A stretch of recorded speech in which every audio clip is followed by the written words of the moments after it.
Hey everybody, this video here, I'm trying to impression this lock here. We don't have a key for it, and as you know, when you fail at impressioning, you wind up with bump keys, and when you wind up with bump keys, the rules already have to bump something.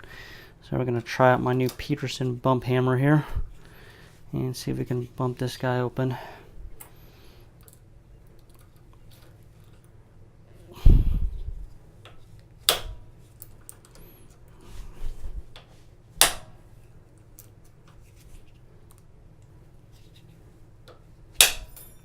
Look at that.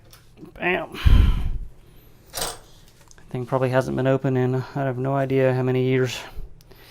But, pretty cool. It's old, really old master lock. Bicycle lock here. Bumped open.